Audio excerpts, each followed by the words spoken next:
पिछले नाव और धारा के चैप्टर का थोड़ा सा वीडियो छूट गया था, ठीक है, वो आप फिर से हम दे रहे हैं आपको, देख लीजिए। अभी हम बताए थे वो छोटा वाला निकालना, कहने का मतलब धारा का चाल अगर निकालना हो सवाल में, ठीक है, तो करना क्या है कि दोनों मतलब योगफल और अंतर को जोड़ के उसे भाग देते, योगफल अंतर को घटा के उसे भाग देते हैं, जोड़ के 2 से भाग देंगे तो नाव का चाल, घटा के उसे भाग देंगे तो धारा का, तो शॉर्टकट में, ठीक है।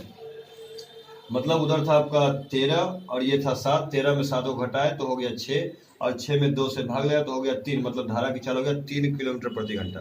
और ये जो समझ है ना, मतलब सोच बोल सकते हैं, ये पूरे समझ बोल सकते हैं, ये पूरे नाव धारा के चैप्टर को क्लियर करता है। बाद में कल से आपको हम दिखाएं कैसे ये बनता है। चलिए फिर, थैंक्स।